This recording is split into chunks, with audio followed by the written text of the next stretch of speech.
अस्सलामुअलैकुम नाज़रीन, आप देख रहे हैं मुबश्शिर लुकमान यूट्यूब चैनल। मैं हूं महाविश तबस्सुम। राजा परवेज अशरफ साहब के मुताबिक मियां साहब की जो वापसी है वो एक डील के तहत हुई है।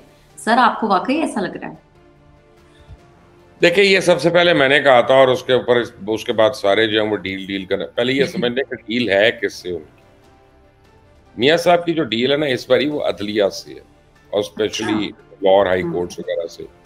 और काजी फाइज साहब जब आए तो उनका ख्याल था कि इनका झुकाव मियाँ साहब की तरफ है और ये मियाँ साहब के हक में सारे फैसले देंगे। तो अब बात यह है कि अब लगता ही है कि अदलिया चाहेगी तो मियाँ साहब के प्लेटलेट्स बढ़ जाएंगे और अगर अदलिया डामाडोल हो गई तो मियाँ साहब के प्लेटलेट्स मजीद कम हो जाएंगे, जितने पहले तो उससे भी कम हो जाएंगे। अब देखें ना, जिस तरह से वो आ रहे हैं, शाही प्रोटोकॉल मिल रहा है।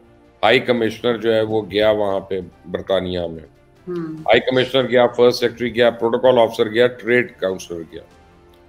उसके साथ साथ जिस तरह उन्होंने अपना एहतसाबी बयानिया तब्दील कर लिया, तो इससे तो लग रहा है ना कि किसी न किसी अंडरस्टैंडिंग पे वो है। यही बात राजा परवेज अशरफ ने की है। हम्म। कोई उनको एतमाद, मेरा ख्याल है उनको एतमाद लाहौर हाई कोर्ट पे है, उनको एतमाद सुप्रीम कोर्ट के चीफ जस्टिस पे है। और तो अब दुआ करें कि अब नवाज शरीफ की सेहत बिल्कुल ठीक रहे और अगर बेल कैंसिल होगी तो वो सेहत ना खराब हो फिर। सर, सर, नैब में 4 आला दर्जे के फौजी अफसरान की तैनाती हुई है और बिजली के महकमे में भी हसास इदारे के जो अफसरान उनको तैनात करने का फैसला हुआ है। आपके ख्याल में ये जो तैनातियां हो रही हैं इनसे क्या असर पड़ेगा? देखिए, पहले आप देखिए ना कि ब्रिगेडियर मोहम्मद खालिद गए हैं, director NAB. Lieutenant colonel Nadeem Muzaffar गए हैं, एडिशनल डायरेक्टर। हम्म। मेजर वलीद खालिद और मेजर कैस कामरान जो हैं वो डिप्टी डायरेक्टर नैब तैनात किए गए हैं। इनका नोटिफिकेशन भी मेरे ख्याल में निकल आया है। अब इससे पहले सियासी भर्तियां होती थी, अब गैर सियासी भर्तियां शुरू हुई हुई हैं। हम्म। तो मुमकिन तौर पर नैब रिफॉर्म्स के लिए ऐसी भर्तियां की जा रही हैं। हम्म। और बिजली की चोरी में तकसीम कार कंपनियों के अफसरान जो हैं, मुलाजमीन और बिजली चोरों का गठजोड़ तोड़ने के लिए भी ये जो आपकी पावर कंपनीज हैं उनमें FIA के अफसरान जो हैं वो तैनात किए जा रहे हैं। तो अब क्या करें, क्योंकि सियासतदानों ने तो करना नहीं है ठीक, ब्यूरोक्रेट्स ने ठीक होने नहीं देना, अदलिया की वो कैपेबिलिटी नहीं और वो अदालतें छोड़ के वहां बैठ नहीं सकते। तो अब यही करना है ना, इसी तरह जाके उनको अब सख्ती करनी है ना और उनको ठीक करना है। और मैं हम्म। आपको कितनी बारी कहा कि ये डंडा पीर मुस्टंडिया था, पाकिस्तानी सुनता सर डंडे की है। सर, बुशरा बीबी की ऑडियो का दूसरा पार्ट लीक हुआ है जिसमें वो हुक्म दे रही हैं कि अरशद शरीफ साहब के केस पर हमने इदारों पर इल्जाम आयद करना है। सर, बुशरा बीबी इतना कुछ करने के बावजूद बाहर क्यों है? देखिए, ये तो अभी ऑडियो लीक हुई है ना, किसी को पहले प्रूफ करना है कि ऑडियो उन्हीं की है, इसका कोई फोरेंसिक हम्म। होगा, इसका कोई ऑडिट होगा। आई मीन ऐसी तो नहीं है कि अगर आप मेरी आवाज़ से मिलती जुलती को आवाज़ है या तस्वीर से तो आप कह दें जी मुबश्शिर लुकमान को अब अंदर करो। इस बात पे तो अंदर नहीं हो सकता ना, पहले किसी को ये साबित करना पड़ेगा कि ये ऑडियो टेम्पर्ड नहीं है, कोई मुख्तलिफ ऑडियोज नहीं है जिनको जोड़ा गया है। हम्म। और बहरहाल उसका ट्रांसक्रिप्ट भी लीक हुआ है, तो ये उनके लिए अब तशवीशनाक बात है।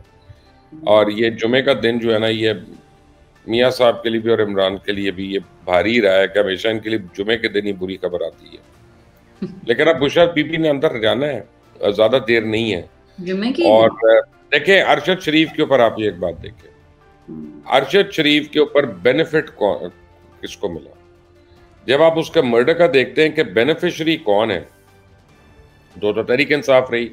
उन्होंने अरशद शरीफ मार्च शुरू कर दी, ये कर दिया, वो कर दिया, उनसे इकट्ठे नहीं हो रहे थे लॉन्ग मार्च में लोग।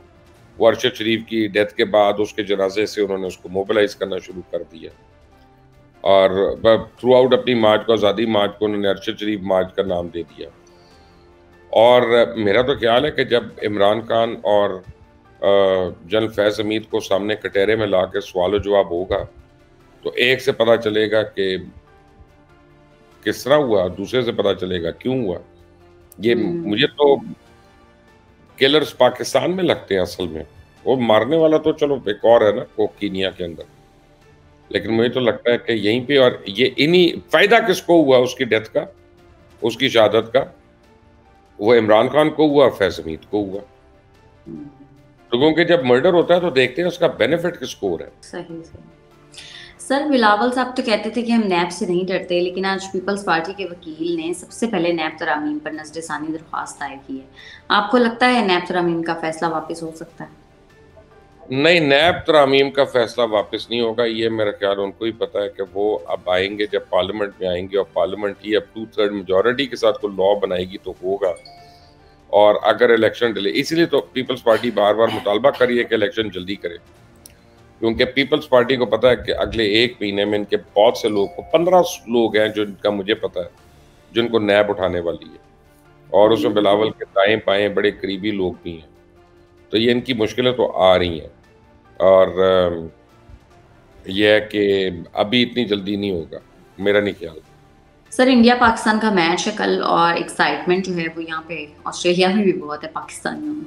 तो सर क्या लगता है, मायूसी होगी या फिर कोई खुशखबरी मिलेगी? मुझे जिस बात की प्रॉब्लम है ना वो ये है कि एक तो मुझे नहीं पता कि ये आप इंडिया में खेल रहे हैं, आपको पता है कि वो स्पिनिंग विकेट्स बना रहे हैं, और आप इमाद वसीम जैसे स्पिनर्स को आप लेके ही नहीं जा रहे। यानी ये तो पहले इन सेलेक्टर्स को जूतियां पड़नी चाहिए, और ये पीसीबी वालों को जूते पड़ने चाहिए इनको, और इनके टेंड होनी चाहिए कि पाकिस्तान की बेइज्जती करा रहे हैं इतने इतने करोड़ रुपया बजट लेके।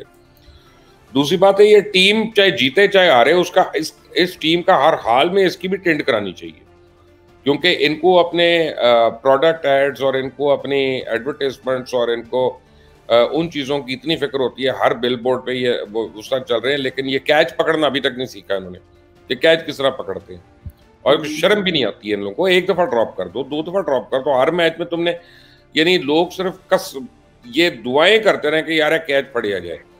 किसी से पैसे पकड़ने हो तो 1 सेकंड में पकड़ लेते हैं, 500 रुपए तक नहीं छोड़ते ये, अब कैच पकड़ा नहीं जाता इनसे।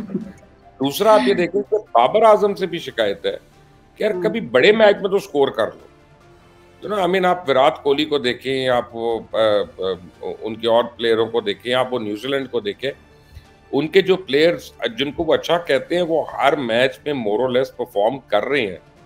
तो आपका हमारे हर टूर्नामेंट में, हर अच्छे क्रिटिकल मैच में आपका बैट पैच चलना है, तो आप वाकई बहुत बड़े बैट्समैन हैं, इसमें कोई शक नहीं है। Now rise above and make Pakistan win.